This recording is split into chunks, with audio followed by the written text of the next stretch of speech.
Good evening, everyone, and thank you for joining us. My name is Claire Powell.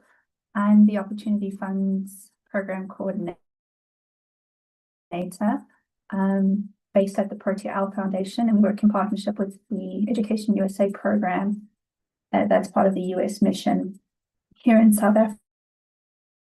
Africa. So thank you for joining us. I hope everybody can hear me okay. This cold weather is playing a little bit on connection, so I do hope that it will carry through.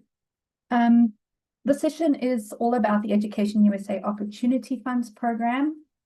It is going to be recorded and it will be shared on social media platforms after this evening.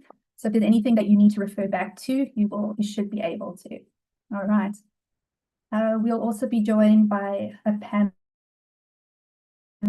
of alumni that will also assist us in describing their experience on the program and their future endeavors. So namely, for the EducationUSA Opportunity Funds program is for us to say what it is, who it's for, how to apply, and just a little bit more of others' experience through this whole process. A little bit of our agenda today.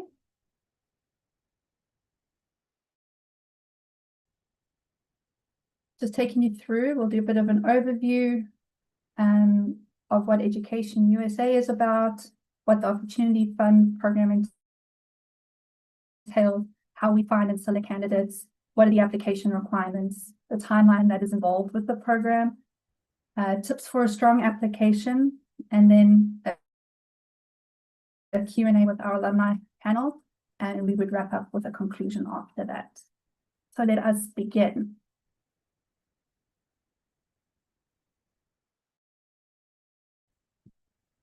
So a little bit about EducationUSA. So EducationUSA is part of the US State Department.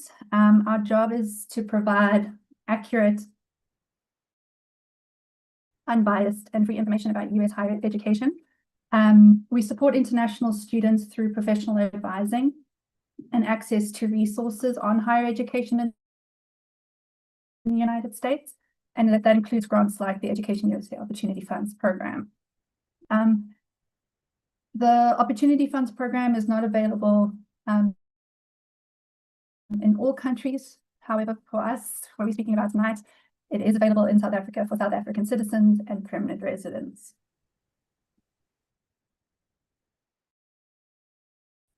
We have over 400 centers in 170 countries, and as of the academic year of 2023 to 2024, there were just shy of 3,000 students studying in the United States from South Africa.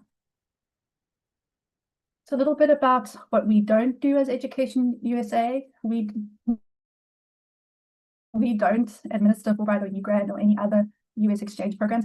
Those are handled by other colleagues within the US Public Affairs sections. But you're always welcome to reach out to us to put you in touch with the correct people. By no means do we do the work for the student, and we cannot guarantee admission into any university or financial aid. We are there as a resource and a guide and a post to assist students through their journey of applying. So we offer the advice on programs. We help students with their applications to gain admission and to gain financial aid, and we conduct workshops and review applications for these chosen EducationUSA Opportunity Fund program participants. So a little bit about where EducationUSA centers are located in South Africa. So for information on studying in the US, we have EducationUSA advisors at the various posts in South Africa, so the US Embassy in Pretoria, and then the US Consulate Generals in Johannesburg, Cape Town, and Durban. Outside of that, some public spaces where EducationUSA advisors hold workshops are in the American spaces in and around the country, like those in Cape Town, Pretoria, Johannesburg, Pietermaritzburg, and Bloemfontein. Opportunity Funds Program is a program that is national and therefore is run virtually in order to have students all meet together in an online platform as one unit, as one cohort.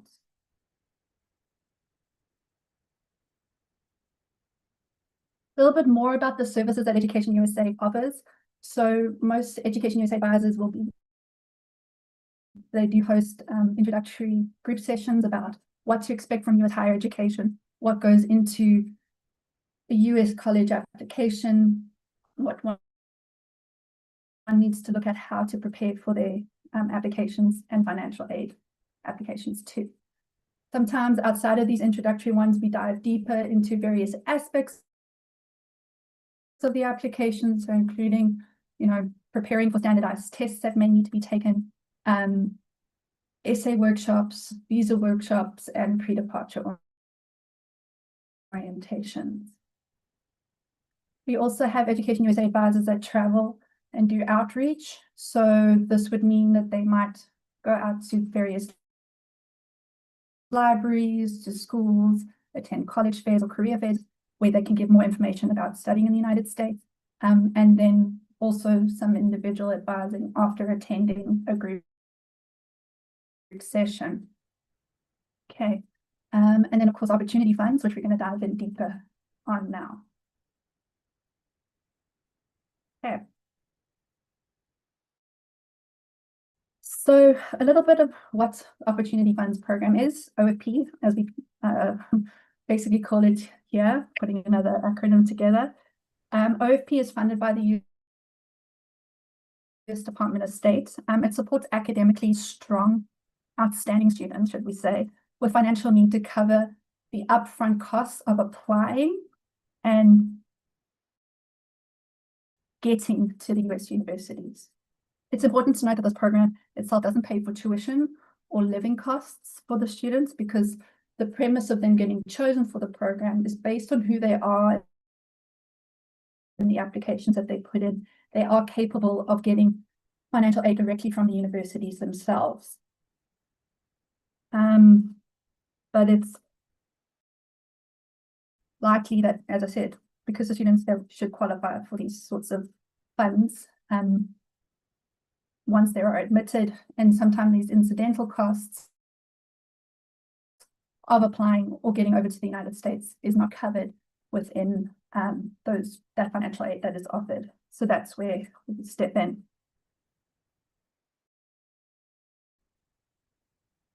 A little bit more about what the Opportunities Funds Program is about. I think it's important to note that OFP works closely with the students through every step of the US college application process.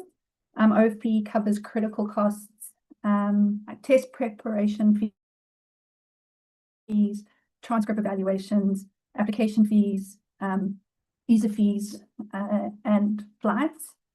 Advising is with the students, the cohort that we end up selecting and working with is really taken through intensive advising, not only on a group platform, but also on an individual basis.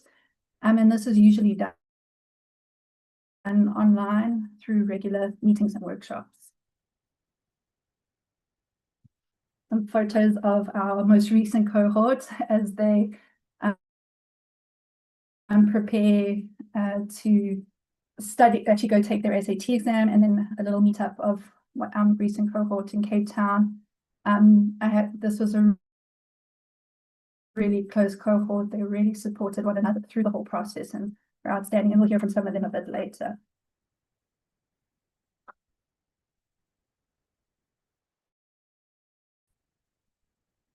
A little bit more in depth as to what Education USA Opportunity Funds Program does fund. So as you can see, it's broken up into two phases. So phase one, OP pays for the application related costs. So if you are accepted and move on to actually start at a university, then phase two funding would kick in with the visa fees and the flights and so on. Okay, but it does not fund tuition, room and board, and subsequent annual flights, any dependents, or top up these deposits. Okay, that should ideally come directly from the institution itself or potentially an external scholarship body. So a little bit more on how do we find candidates. So in South Africa, applications are available on an annual basis and are collected through EducationUSA. This year, particularly, they have opened as of the 15th of May and will close on the 30th of June, 2025. And students can apply directly online using this website. So educationusa.ofp2025.paperform.co. I will put that link up in a follow-up email to all attendees today, so that you can also have a direct link to that application. Okay. We also send announcements to schools and share this on social media. So if you follow any of the EducationUSA South Africa or the US Embassy social media pages, you will have seen advertisements in regards to this program. Okay. A little bit about how candidates are selected. So students are reviewed by a committee that includes EducationUSA advisors from around the country. Alumni are used, and other US Embassy staff and American officers are used in the reading and selection of candidates. We look for strong academics, leadership, extracurricular activities, service, and basically a demonstrated financial need as well. It's competitive, but it's absolutely achievable. So a little bit about what we require from an application. You'll need to complete an online form, as we discussed before, and submit your academic record, letters of recommendation, 2 essays, and basically what we're looking for is current grade 12, so who would be matriculating in 2025, students that would be finishing their final year of high school, or potentially looking to take a gap year and matriculated in 2024. Okay. We are looking for 80% aggregates, so basically aggregates or averages, should I say, and this generally we don't always look at life orientation as part of that. So it's important to be academically robust. And it's also important to note that we will reach out to teachers or whoever you put down as your contact for a recommendation letter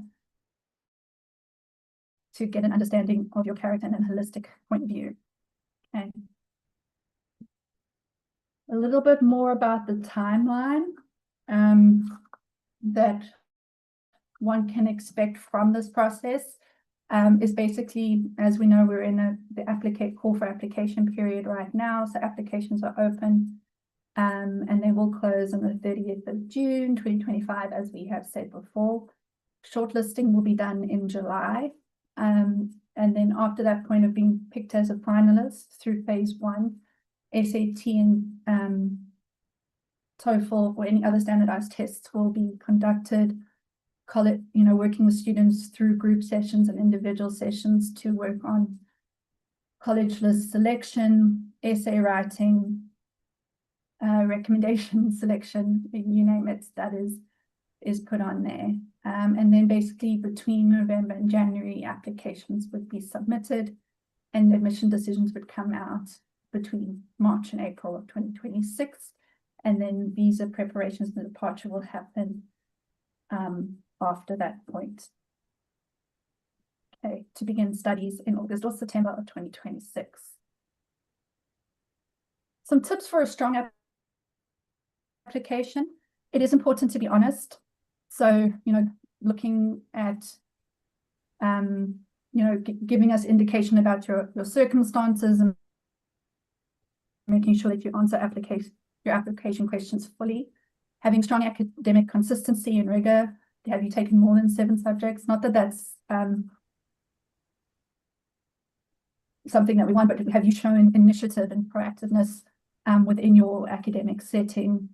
Did you take outside courses? Did you teach yourself to code? This hunger for learning, is that evidence in what you do? Share your story authentically in your essays. So give the committee your unique stories. And show, don't just tell us. So demonstrate how you are a leader or a strong individual through this whole application process. It's important that one can show us anecdotal or story, give us a story of how you have demonstrated that leadership or proactiveness, within your essays. Highlight leadership, resilience, initiative. So did you look out for outside opportunities because your school didn't have that on offer? Did you have to take on extra family responsibility because there wasn't that available at home and your parents or your guardians needed you to do that? It's important for us to see the whole person, the holistic side of everybody before we choose our cohorts. Make sure the documents that are uploaded are clear and complete. So make sure that what we ask for is uploaded.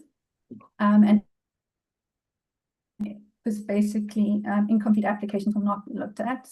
And the great thing about the application is if you cannot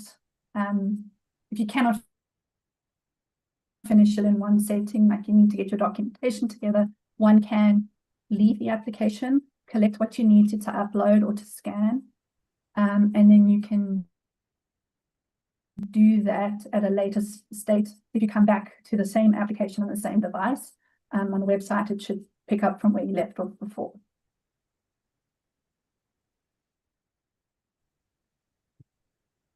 A little bit of FAQ before we move on to our panel discussion, which I think will be highly insightful. Some common questions that we tend to get are, can you apply if you're in grade 11 or we've already started university here in South Africa? And the simple answer to that is no. So it is open to current grade 12s or A-level students. So those who are matriculating or finishing school in 2025, or a 2024 matriculant who's taking a gap year, who hasn't started university yet. Or if not doing the South African curriculum, maybe you're doing Cambridge, then finished high school in 2024. Do you need to know what you want to study? The answer is no. You can apply as an undecided student. The great thing about the US education system is that one does not have to know what they want to study, because the US liberal arts and science way of tertiary education allows you to explore multiple fields of study before ultimately deciding what you want to do. So you don't specialize straight away. Or the program pay for all 4 years of college. So as we said before, this is not a scholarship program. It's strictly for the upfront costs of applying. So it gives you the opportunity to apply and to get to the university when there is an experience potentially that you haven't been able to get to the US. Get to the you're able to get the funding you need, but you're unable to get to the US because you can't afford these incidental costs that universities don't cover. What if I don't have perfect grades?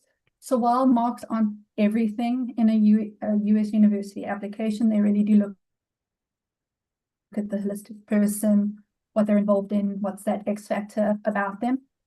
They will be necessary in order to have a competitive application, in order to receive the levels of a student who is part of this program ultimately would be looking for. So therefore, an A aggregate would be required, so a distinction average. And do I have to be a South African? So each year we do have a number of people applying from outside South Africa.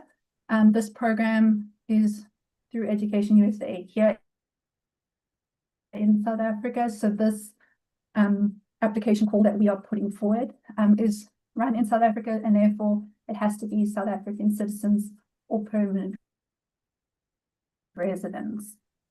If you are a citizen of another country, you can always ask us or look at the USA Embassy web pages for those countries and just double check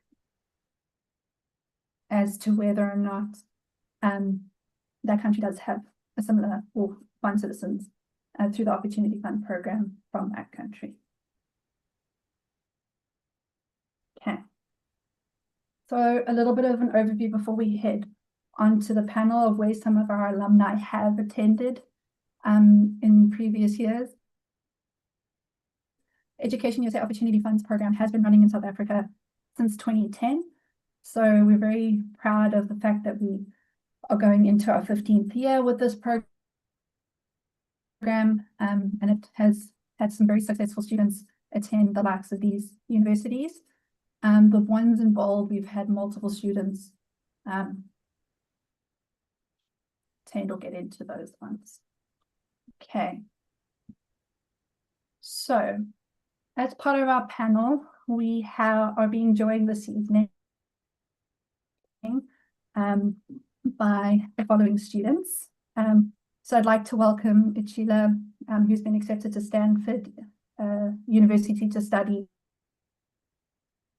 mechanical engineering, and Shai, who'll be heading to Brown this August to study chemical engineering. And we are also joined by a third-year student, also known as a junior in US terms, Miss Cindy, who's currently a junior at Whitworth University in Washington State, majoring in mathematics and computer science. So I am going to open the discussion a little bit with them before we move on to other questions that we can answer for you. And hopefully you can enjoy listening to those that have just been through the process of applying and those that are experiencing what the US higher education system is like as we speak. So I just want to allow them to speak.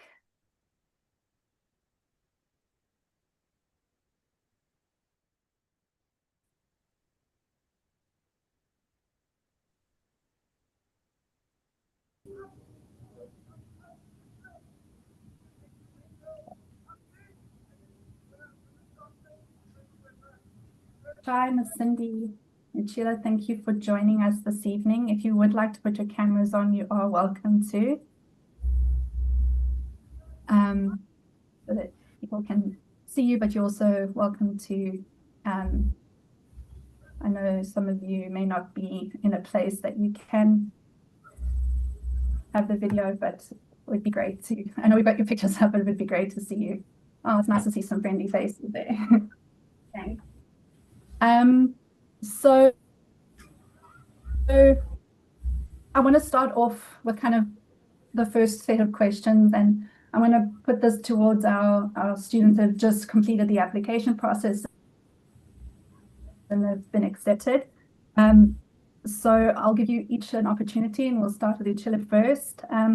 Why did you apply to the Opportunity Funds program, and what challenge did you overcome during the application process?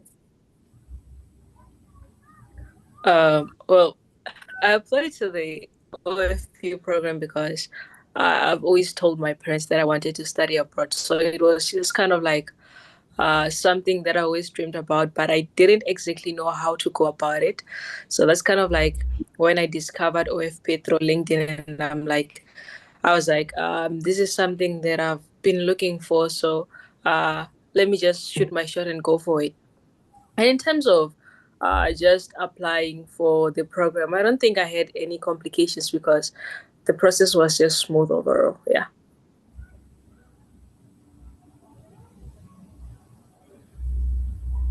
Perfect, thanks for that. Shai, do you want to go ahead and give your experience in terms of why you applied for the Opportunity Fund program and what challenge did you find? Sure. Hi, everyone. So the reason why I applied to the Opportunity Funds program is I always knew I wanted to study abroad because I think compared to South Africa, abroad, there are many more opportunities to be found there, many more resources.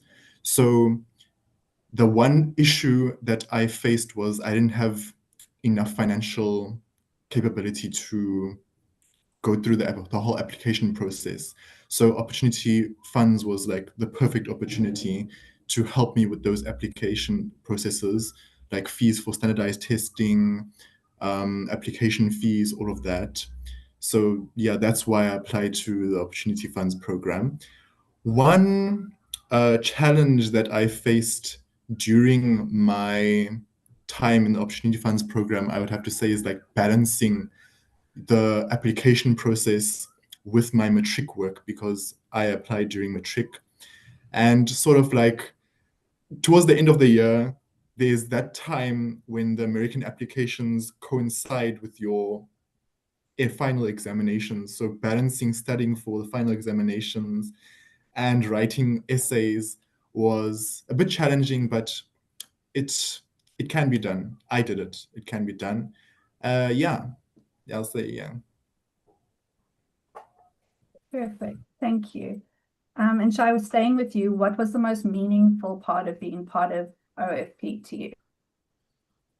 I'd say the most meaningful part is meeting other people in my cohort and creating relationships with them, other driven people, people with the same mindset as you and the same goals as you, and following along on their journey as you also go on your journey and being there for each other. That was the most meaningful part of Opportunity Funds program.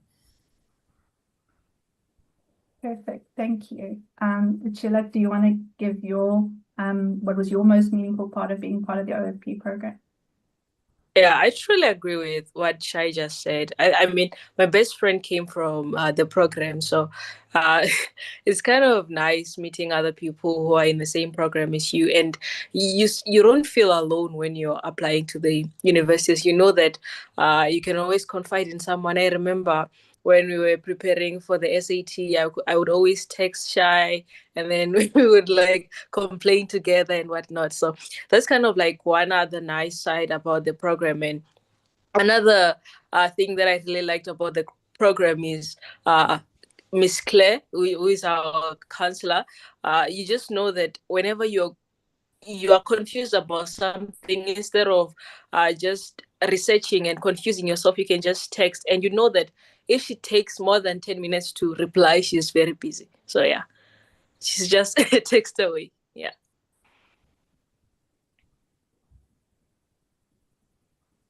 Sure, I always said I was a text away, right?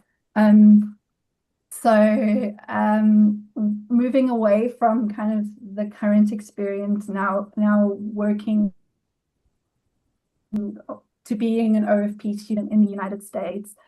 Cindy, tell us about your transition to college in the US. What surprised you? What helped you settle in? Yes. So my transition into the US, wow. At first I was hit with a lot, like a massive cultural shock. It was it was one big massive cultural shock when arriving to the US. Everything was different. The food, the people, manners of greeting, accents. It was a whole lot of getting used to. And you would think that coming from South Africa, from a diverse country like South Africa, you're ready to kind of take the helm into these many cultures and traditions, but it definitely keeps you on your toes. Um, what really helped me settle in was I had a lot of tethered connect communication with when I was still part of the OFP program. I agree mostly with the other two, that like communicating with Miss Claire's like that's true. If she replies 10 minutes later, that she's really, really busy. So the communication was always there. You were creating more communication with myself and counselors from the university, and that created even more communication between myself, other OFP students, other students of the university, getting me to settle in as quickly as possible. The support from the OFP program with the university counselors, as well as other student leaders, part of the university already present, working alongside other counselors, just made it really easy to settle in. Yeah.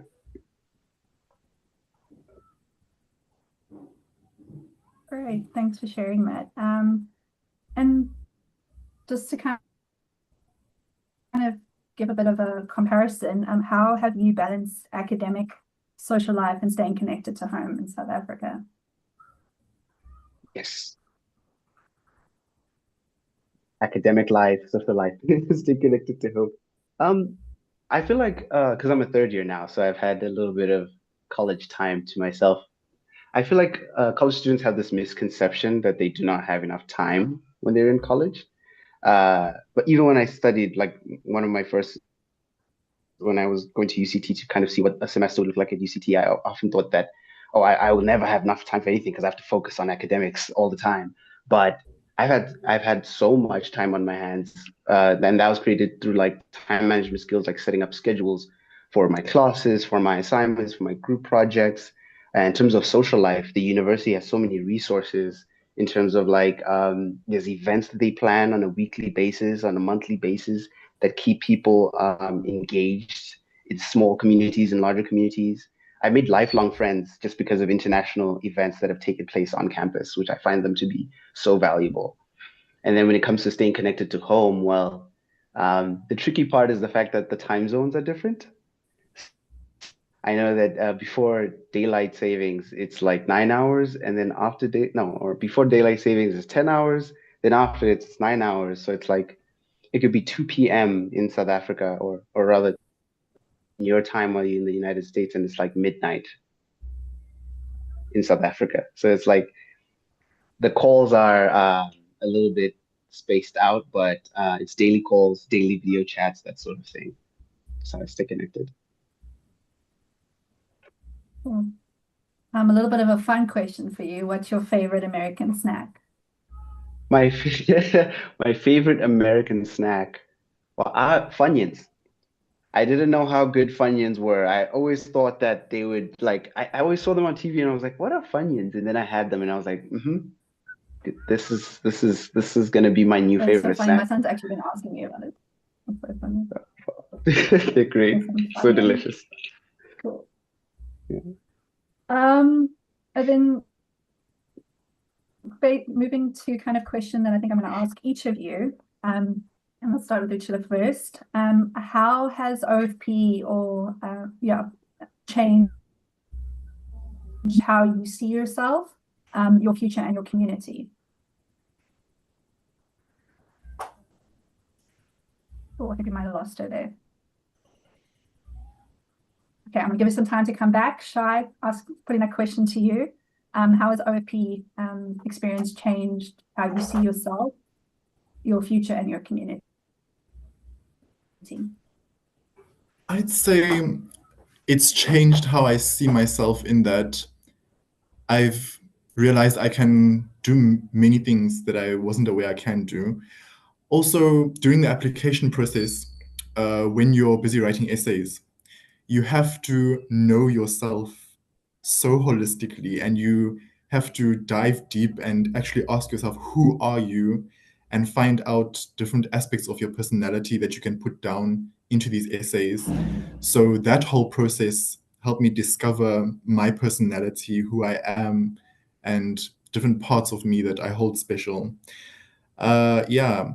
As for how it's shaped my future, I now know that my future is secure, because since I went through this program, I got into a US university where there are many opportunities, many resources that I can make use of. I know that I'll be able to take advantage of those opportunities and go further in life. So there's a bright future waiting ahead.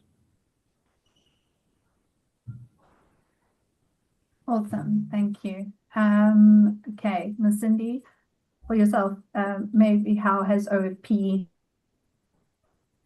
and then subsequently your US experience so far changed how you see yourself, your future, and your community? Yeah. So the OFP, yeah, I remember the OFP program. I had to talk a lot about myself, and I wasn't quite used to that.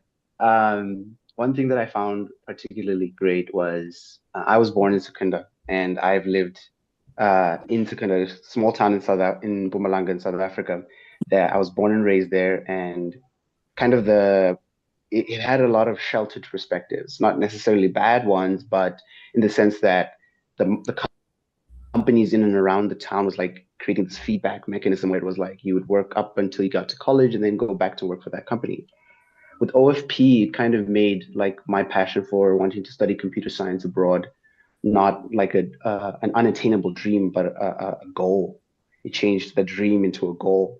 So it was like it allowed me to actually create a bridge that says, I want to be a computer science and I want to work with large companies like Amazon and Google. At first, I was like, I don't know how I'm going to get there from Secunda in South Africa.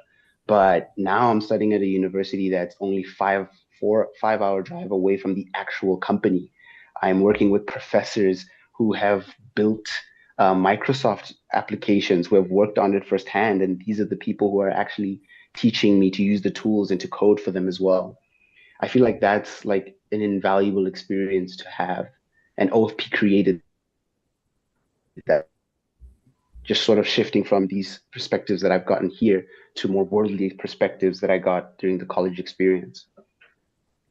Yeah. Thanks for that answer. That's great. Uchila, you back with us. So I'm going to pose the question back to you. How has OFP changed how you see yourself, your future, and your community? Well, in terms of changing myself is just when I started with this program, I wasn't that confident that I would get into any university that was great. I still remember I was having a conversation with Miss Claire after flopping my SAT, and then and then I had lost all hope. But she kind of like told me to, uh, even though it sounds generic, to just believe in myself.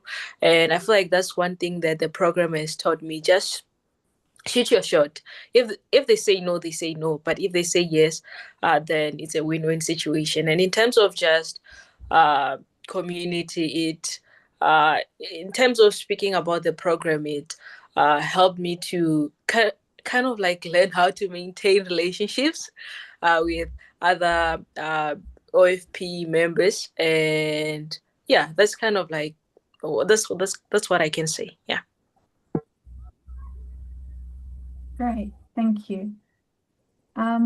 What is something that you learned through this that you wish every other South African could know? Chula, we'll start with you since you've been speaking.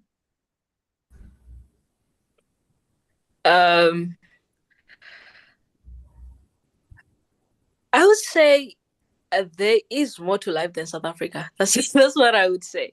There is more to life than South Africa, and I don't mean that in a condescending way, but I mean it in a way that if you go out of the country, you will see that there are many, many opportunities out there that are just waiting for you. And here in South Africa, you'll just be told there are no jobs, there are no opportunities and whatnot. They're for people who are older and whatnot. But once you go out there and then you check international organizations, you'll see that the opportunities are endless. So one thing that I would say to any South African is just know that there is more to life than South Africa, and try to go out of the country as much as you can. Yeah.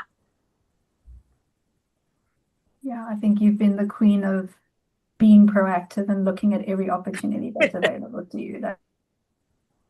That's definitely for sure. Shai, moving to you. What do you think, or what do you wish every South African could know? I would say I wish every South African would know that no matter your background, no matter your background, your financial background, where you come from, these opportunities are available and you can take yourself out of that situation and you can make something out of yourself. Because I come from a very small rural area, I never thought, like, with the NSC curriculum and going to like a public school, I'd be able to like go to a university like Brown in the US, but it's happened through this opportunity. that's available to everyone, and you should really take advantage of it. Yeah. Right. Miss Cindy, with a few extra years of being through this process. Yeah. I like this question because I can take it from the perspective of seeing how other international students and domestic American students kind of react when they meet other South Africans. And so one thing that I wish that every South African would know is that South Africans have incredible generosity. We have a very powerful intellectual prowess, and we also have one of the most welcoming spirits, I believe, out of most any other people that I've come across. Like, the American education system is different, and they don't really know like kind of how we went through about schooling, and they don't recognize the NSC as much, although they do, but they don't really understand what it means to actually get a distinction, so to speak. And I've come to learn that it carries so much weight and value. You'd be very surprised how much, as a South African educator, scholar, how much you bring towards a community like the US community, so to speak. So I've noticed that there are only 3 South Africans at my university, 2 others, and we've been described to be so kind and so generous and so welcoming and so kind again. And the other students have felt like they've belonged even more when with us around. So that's something I wish every South African knows, is that they bring a lot to the table. Awesome. With the spirit of Ubuntu Definitely, definitely. coming through. Yeah, great. Okay, so moving on, Ms. Cindy, we'll stick with you on this one. What's your number one piece of advice for students who are applying for the OFP program or applying to US colleges in general? Number one advice: commitment is key. Being consistent, being disciplined, being persistent with the process itself, because what you'll come to know when you're applying to the OFP and other colleges in the US is that the process is long and tedious. You have to write a lot of essays. You have to talk a lot about yourself. You have to fill out a lot of forms, and it's going to take time. It's not all that difficult, really, but you need to be consistent with it. Even if you experience setbacks, so to speak, you really, really need to be consistent with it. Because one thing that, if I can speak from my own personal experience, when I was accepted with the university, initially I wasn't accepted with enough financial aid to actually get through all 4 years of my studying. But just looking out for opportunities that popped up, there was an honors virtual weekend that popped up and I attended. And even knowing that I might have not been one of the people who had been chosen among 500 competing with domestic American students, so to speak, like, and I didn't think I would get to the point where I could say I'm actually going to be studying at the university. And by God's grace, I was given the opportunity to get one of their the honors scholarship that allowed me to study there, and I'm still there right now, going into my 3rd year. So one thing is consistency is key, and don't throw in the towel when you experience a setback. That's one thing I would definitely give, some advice I would give to an OFP student applying. Right, thank you. Can't agree more. Yeah, it is a process.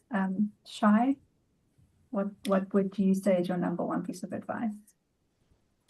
I would say, okay, since this application process, the whole point of this application process is for the US universities to get to know you.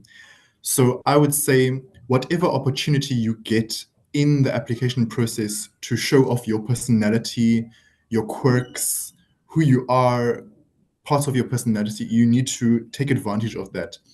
For example, in the Brown application process, there was a optional video that you could send through, and I made that video and I sent it through because I knew it was one of the ways to build some type of a personal connection with the people there who are going to see your application, and they'll remember you through that.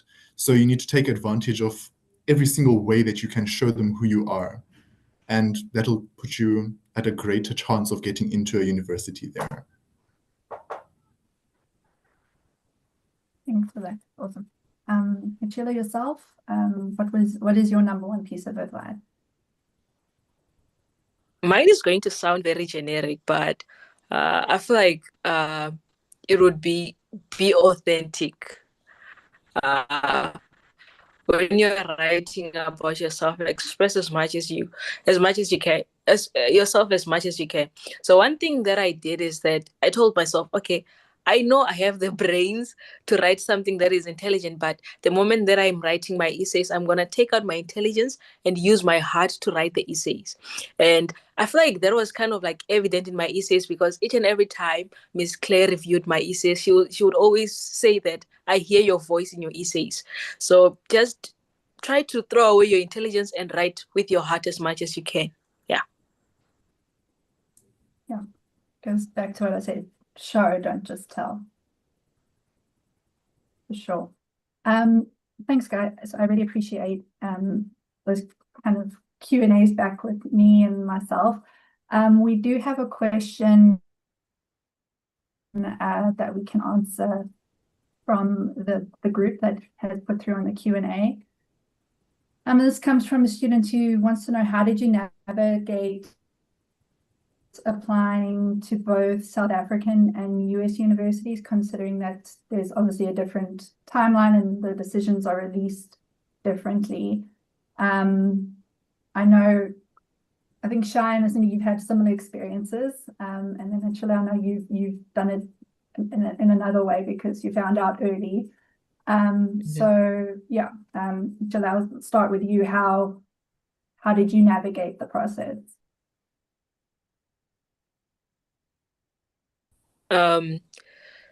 So I don't know if this can apply to everyone, but I get very uneasy when I'm not busy. So it's kind of like I always have to be doing something in order for my brain to work. So it came natural to me just to apply to as many universities as I can. I applied to like 7 universities in South Africa, and then I applied to 15 universities in the US. So it's kind of like, for me, it was a hobby. It was more of like an extracurricular activity or some sort of a project, and you just do it as much as you can in your free time and make sure that you don't miss any deadline. Yeah. Do it as a hobby, and you'll enjoy it very much. You'll enjoy it. It's fun. Shai, how did you navigate the process between the two? Okay, so for me, I always tried to have like something to fall back on. So when I applied to South African universities, I knew I wanted to go to UCT specifically, but then I applied to multiple. I applied, I'd say, to about 5 South African universities. Also, in my American applications, I applied to 10 universities. So I always tried to keep, something, just in case this goes wrong and nothing happens there, then I have this option. So I didn't get my acceptance early on last year. So this year, while I was waiting for my acceptance, I decided to first attend the first semester here by UCT. And then how that's going to work is, after this first semester, I'll deregister and then enroll in my American university, now that I know that I have that opportunity there. Yeah. Yeah. And I think, just to be clear, that means that you're starting all over again. Yes. Not transferring any of the credits that you've done at UCT. Yeah, from scratch. Yeah, one thing that I didn't mention was that I got my acceptance letter way earlier. So I actually ended up not registering to any South African university. So I've just been sitting home right now. So yeah, that's kind of like the difference. I wouldn't say you've only been sitting at home. You have been busy looking for more opportunities, more expos to be a part of, to speak at, to be involved. Yeah. Yeah. You've definitely not just been twiddling thumbs. Miss Cindy, yourself? Yes, that strategy, that shy, yeah, I did the exact same thing. So I wanted to have something to fall back on. So I applied to UCT, applied to a couple of universities out in South Africa, and I basically did the same thing. I went to UCT for a semester, and while I was there, I was just like waiting for other acceptances because I didn't get the one early. I waited for other acceptances, waited for other opportunities, and as soon as I got those, I remember we were going to the holidays, the winter holidays from UCT, and I was like, okay, I'm going home. Sorry guys, I'm not coming back. I'm going to be studying abroad. And so I deregistered from UCT and then went along with like going to get my stuff ready to go abroad. I won't lie, it was a little bit of a race, a time race near the end there when I had to kind of rush through a couple of things because I had gone to UCT first, but it was great. I got a chance to see Miss Claire actually while I was in Cape Town. That was a wonderful experience. So that was unfortunately the first and last time that I actually saw her in person. So yeah.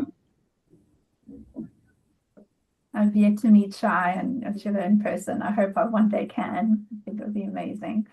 But yeah, it was a really awesome time to see, in person, just in 3D versus 2D. It was very cool. Outside of that, we have a couple other questions. Cindy, I don't know if you want to explain what Funyuns are. Funyuns. Oh, but so you guys know what are those chips called? They're called cheese. Like Simba has those like really round C-shaped chips, and they also have the cheese. I forgot what they're called, but they're like, yeah, they're round like this. So Funyuns, if they made it into like a tiny little circle that looks kind of like an onion ring, but is made out of corn. Like, so it's a corn chip that looks like an onion ring and is kind of crunchy, and it tastes like a dried version of like the Simba sea chips. So I feel like that's the worst explanation of what Funyuns are, but that's the best way I can describe them. Yeah, I think that's probably the best way of saying or putting that forward. Yeah. And then Cindy, just kind of sticking with you. So another question that came through that was directed at you was the maths from South Africa well prepared for your science degree in the United States? Yes. Well, that's a difficult one to answer because I was very interested in maths while I was here in South Africa. So I did anything maths related. I participated in Olympiads. I did I didn't do technical maths or anything like that, but I did a subject called Alpha Maths that was offered in my high school, which was advanced maths. It had a little bit of calculus, a little bit of like college level mathematics. And I can surely say that when I was going into the sort of the math department at the US, I was overqualified. So it does prepare you well. And even if you believe that it might not prepare you so well, the university has these placement exams and these placement tests that determine whether you should probably take a pre-calc class before starting with calculus or a higher level form of mathematics, or jumping straight into the thick of the maths, like straight into it. And I know that the pre-calc placement exam is something like grade 11, 12 maths. So it was definitely well prepared. Yeah, NSC maths definitely prepares you well for the mathematics abroad.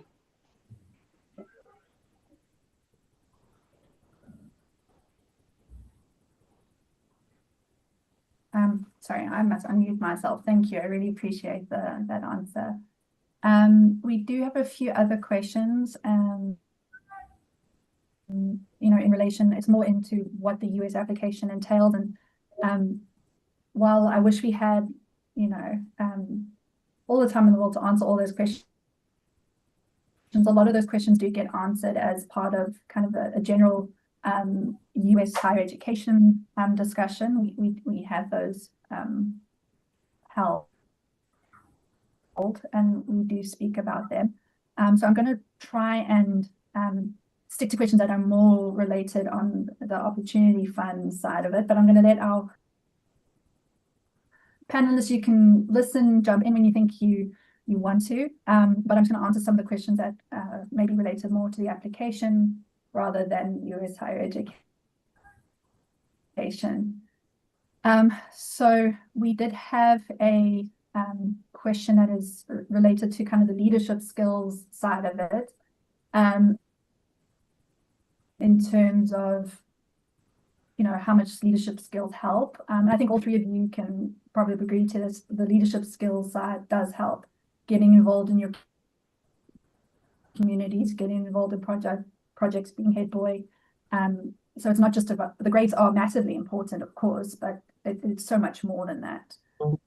And the OFP application looks at that because universities look at that too. Yeah.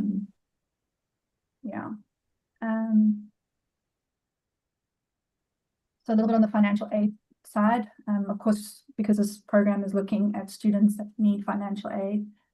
And while showing that you guys have full need funding, that basically means that they've assessed your family situation and looked at the cost of the university and covering what your family cannot afford. So the question is here is if you don't have all of that, in the case of Miss Indy with you in Woodworth, but I think it's the same. All financial aid packages offer this because you need some personal funds to buy things to go out. Can you work on campus? Right. Or do you have the option of working on campus? Is this question directed toward me? I'm not entirely sure. Yeah, I think you would probably be the best suited one. I know Shine, they're still going to go through that process of applying for a job on campus for personal fun. Yes. Yeah. Yeah, you can definitely work on campus. Obviously, your visa stipulates that there's a certain amount of hours you can work on campus. I do believe it's 20 hours during the semester and then 40 hours during any holidays or during summer. And in terms of like what that would look like is the process is very easy. And currently, actually, I remember you were talking just now about leadership qualities, and I love the fact that we brought that up because I'm in a student leadership position that is a paid position as well, where I'm responsible for mentoring and welcoming and supporting incoming international students from different parts of the world. So many positions on campus, you get research opportunities that are paid. And let's say that you're starting out and you don't really know who to talk to at the time at hand about these sort of bigger positions. You can always sample that is like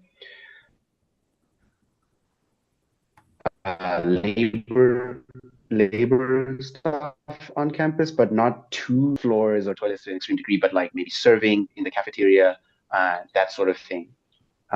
Just one thing about working on campus as an international student is that you can only work on campus and not outside of campus. And it's very important to stick within the rules of what that may entail, like not working over your hours and making sure that all your documents are submitted for your on-campus employment.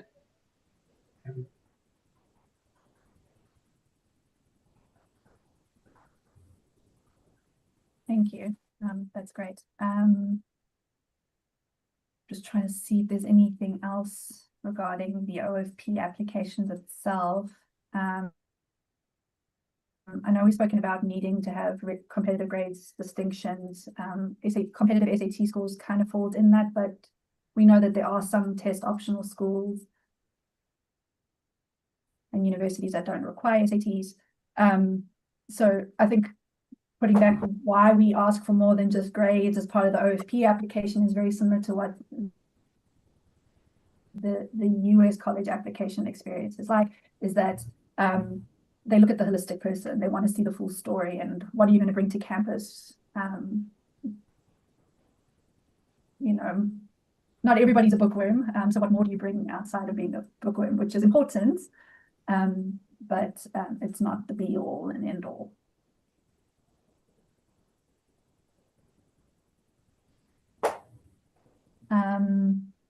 And yes, again, applying putting together US university applications, we speak about private and public universities.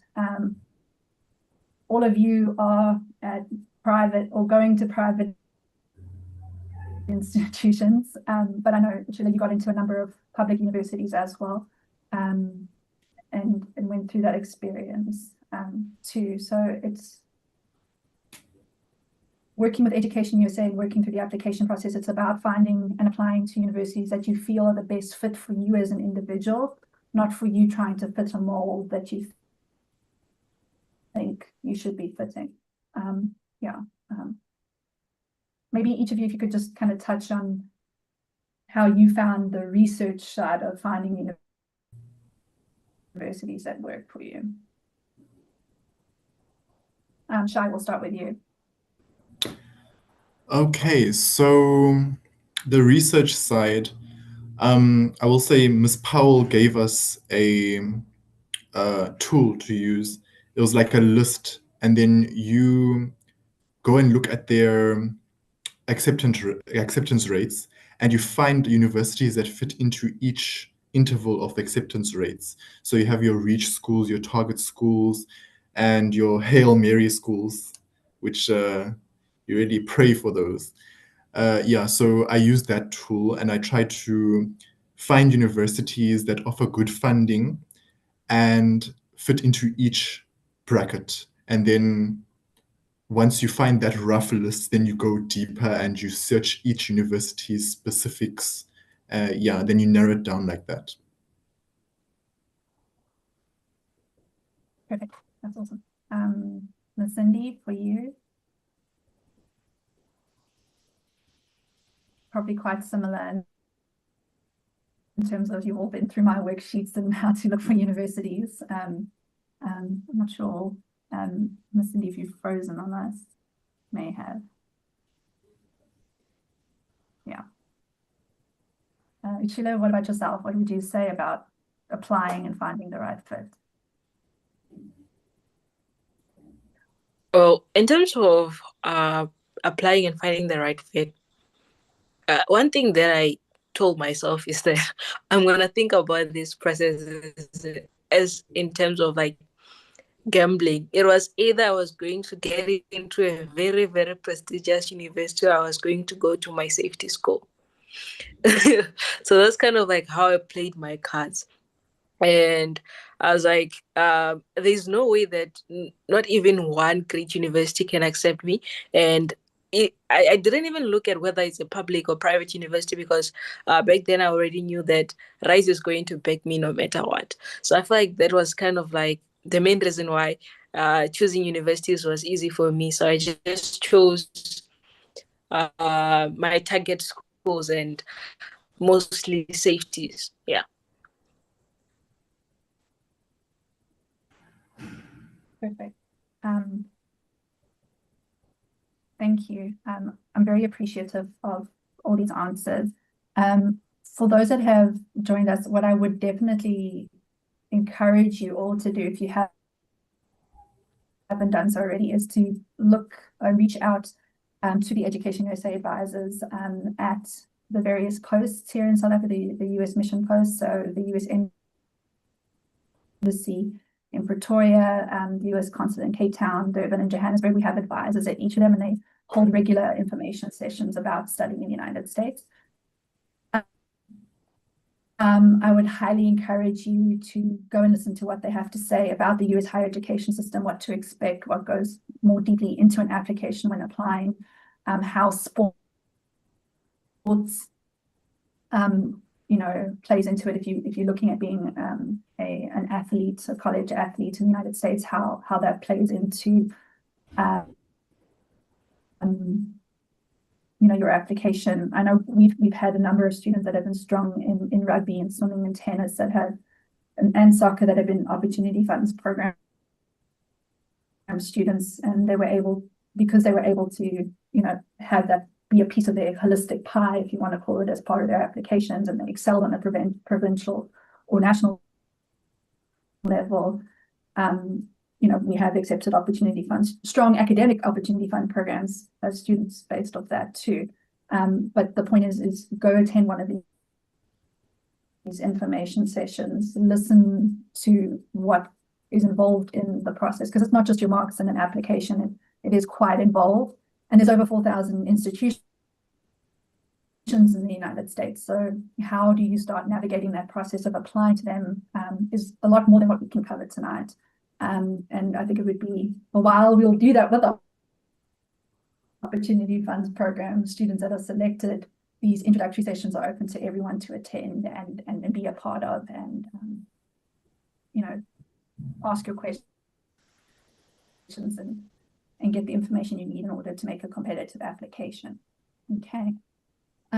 So with that, I am going to tie it up for this evening. And I want to, thank you again for joining us. I hope that those that have joined us tonight will put in a competitive application and reach out. If it's not for the OFP program, if you're interested in studying in the US, reach out to one of our EducationUSA advisors. I know my colleagues have put up the contact details for each of the posts so that you can reach out to them to get more information about when they're holding their next sessions, or when they might be doing outreach in your region. So I know all three of our panelists tonight come from not our center areas. I mean, Shai is from rural KZN, Chila's also from, northernmost parts of Limpopo, and Cindy also from, Mpumalanga and Secunda. So neither of you, well, any of you were close to any of the posts, but you reached out, you attended maybe an online session, you heard about it through other programs. So yeah, outreach and getting in touch with our colleagues is important outside of that, because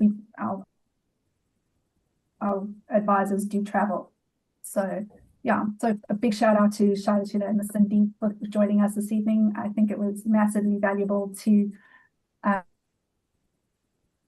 hear your experiences, what you went through, much better than hearing from myself. I'm just all the data. It's great to hear the first-hand experience, and it just also warms my heart to see each of you on the screen again, and hear from each of you.